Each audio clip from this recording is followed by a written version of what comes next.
Joe Rogan recently touched on something deeply unsettling while discussing Diddy's legal situation. According to many listeners, his comments may have opened a door that most people would rather keep closed. The growing public discourse suggests that these issues don't just end with one individual. Instead, they point toward a much larger power structure that is rarely ever questioned. In this video, we're breaking down that hierarchy, starting with Diddy and moving toward the names that almost never come under scrutiny. At the top of this system, people are beginning to ask who truly holds the influence, why certain figures seem untouchable, and why their names are consistently absent from serious public interrogation. Some viewers believe that by even raising these questions publicly, Joe Rogan may have stepped into very uncomfortable territory. In jail for the rest of his life. I think he's probably going to get Think he's insane, though? I don't know. I don't even think it matters. I mean, it's a lot of it is. But then it's just another Epstein. It's another Ghislaine Maxwell, where somebody gets indicted and nobody else indicted for trafficking kids to right no one. To no one. Right. We're like, what is the next crazy thing that's going to explode in the news? Is Bill Clinton's going to have an OnlyFans? Like, what is going to happen? What is the next thing that's going to make us all go, what the like, what the is going on? It's coming. Like, you know, how many guys were on video saying, ain't no party like a Diddy party? How many people like openly talked about being there? LeBron? Yeah, how Ashton Kutcher, all these people. Like, you guys all went, you didn't see nothing. The idea circulating online is that certain topics aren't just controversial. They are actively discouraged from being discussed openly. According to recent reactions, these revelations may force people to rethink how power actually operates within entertainment and media. While Sean Combs, better known as Diddy, is currently in jail awaiting trial, many assume the story begins and ends with him. However, that is exactly the assumption some commentators are now challenging. Recent podcast discussions and online breakdowns suggest that the visible headlines might only represent the surface of a much deeper system. The connections being discussed allegedly stretched far beyond individual misconduct, reaching into a broader network of influence that touches various corners of American power. This conversation has reignited public attention because it frames the issue not as an isolated scandal, but as a recurring pattern. Under this framework, entertainment moguls, financiers, and corporate power brokers often operate within networks that rarely face collective accountability. The suggestion isn't that these connections are proven facts, but that the structure itself raises questions worth examining. To understand this better, many argue it is crucial to first look at the public allegations against Diddy. Federal prosecutors claim he used his influence and resources to coerce individuals into deeply disturbing situations. Among the allegations discussed online are private gatherings, often referred to as freak-offs, where attendees were reportedly placed in compromised positions. Sometimes without fully understanding the situation, public reports indicate that over 100 individuals have come forward with accusations linked to Diddy's alleged activities, including claims involving minors. These are grave allegations that remain part of an ongoing legal process. The tension intensified further following the release of the documentary, The Reckoning, which reignited public discourse around the case. While the documentary didn't claim to resolve the matter, it added significant momentum to a conversation many believe was previously being avoided. However, many viewers are now focusing on the growing belief that Diddy may not have been acting alone. This is where Joe Rogan's commentary resonated most. During an episode, he began drawing parallels between Diddy's situation and the Jeffrey Epstein case. For many listeners, the structural similarities were hard to ignore. In both instances, high-profile indictments occurred, yet broader accountability seemed remarkably limited. Rogan highlighted a pattern that continues to unsettle the public. Individuals are charged with trafficking, yet official records rarely clarify who the actual beneficiaries were. Epstein's case left that question unanswered, as did the conviction of Ghislaine Maxwell. In both situations, the public outcomes left many feeling that key pieces of the puzzle were missing. To critics, this pattern suggests that those at the top of the pyramid often remain protected, while those below face the consequences. The discussion then shifted towards celebrities who have openly acknowledged attending Diddy's parties in the past. Names like LeBron James and Ashton Kutcher were mentioned not as accusations of wrongdoing, but as examples of how normalized these environments once seemed. Rogan's question, as many listeners interpreted it, was simple yet uncomfortable. How could so many people be present and claim to have seen nothing? Online reactions argue that such prolonged silence tends to raise more questions than answers. From there, the conversation moved upward toward corporate power. Some commentators describe Diddy as a powerful figure within his own circle, but not necessarily the highest authority. In this framing, Universal Music Group becomes central. Its chief executive, Lucian Grain, it is frequently cited in public discussions as one of the most influential figures in the global music industry. Online analysts often reference a lawsuit involving an artist known as Lil Rod, where Grange's name reportedly appeared.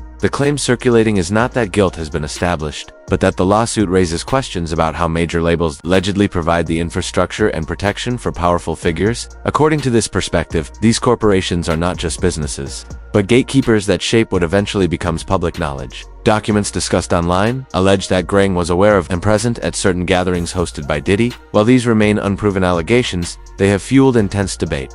These words would come out my mouth, but Candace Owens is onto something, and that did not feel comfortable at all. So Candace says the reason mainstream news is not picking up this lawsuit, is not paying attention to Diddy at all, is because of this man right here, Lucian Grandage. He is one of the most powerful men in Hollywood and music. And he been up in Diddy's room. So this man right here is Sir Lucian Charles Grandage. He's been the CEO of Universal Music Group since 2010, so you know he done seen some shit. So I had to go to the damn documents. I had to see if this man was actually named, and he is. As you can see, it says Lucian Charles Grandage, and it also says Universal Music Group. On top of that, it says Ethiopia. I cannot fuck up her last name. I refuse to.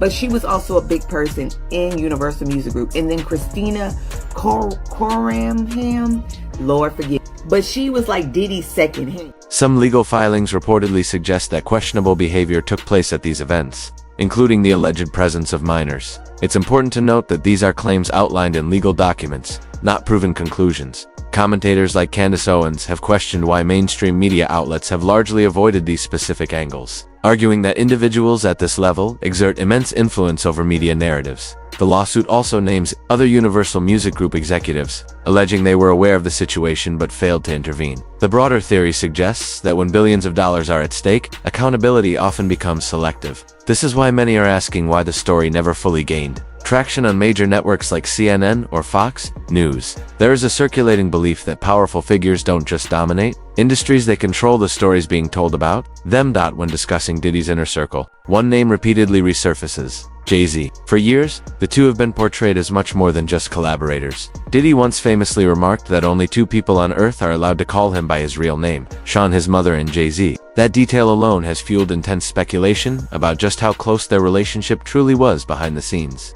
Only one person. Oh, go on. And I call him Sean. That's Jay-Z. We call each other Sean. Okay. Yeah. Nobody else could call me Sean. He's the only person who's Sean approved. There's not a single person that outside should be, of family. That should be outside of my mother. Okay, just that should be calling me. Yeah, they should be calling me Sean. This is where Jaguar Wright enters the conversation. Known for speaking candidly about industry politics, she appeared in a high-profile interview with Piers Morgan and made a series of claims involving both Jay-Z and Diddy. What drew even more attention, however, was what happened next. Viewers noticed that the full interview became difficult to find shortly after it aired, raising questions about why it seemed to be buried.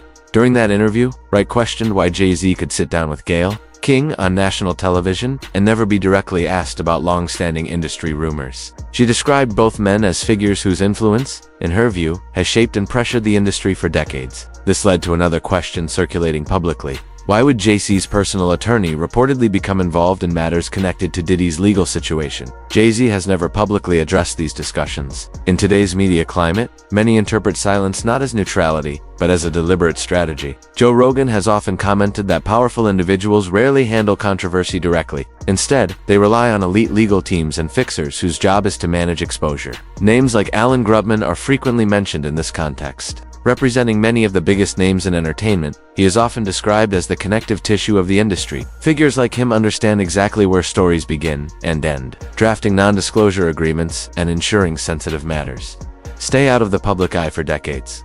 From this perspective, information becomes the most valuable currency. Those who control it decide which stories gain traction and which are quietly buried. This concept frequently comes up when Rogan speaks with former intelligence professionals, often drawing direct comparisons between Diddy's alleged private gatherings and Jeffrey Epstein's island operations. The theory being discussed suggests that Diddy didn't just independently create an elaborate system. Instead, many believe he functioned as a facilitator, someone positioned to host, organize, and manage environments for high-profile figures who required total discretion. This leads to a troubling question. If recordings were being made, as has been alleged, who were they actually for? Speculation online points to the existence of John Doe participants, politicians, executives, and global elites who allegedly frequented these spaces while remaining invisible in public records. Claims are circulating that there may be thousands of hours of footage connected not only to Diddy's events, but potentially overlapping with material linked to Epstein. During a conversation on Rogan's podcast, Elon Musk even hinted that certain political figures receive intense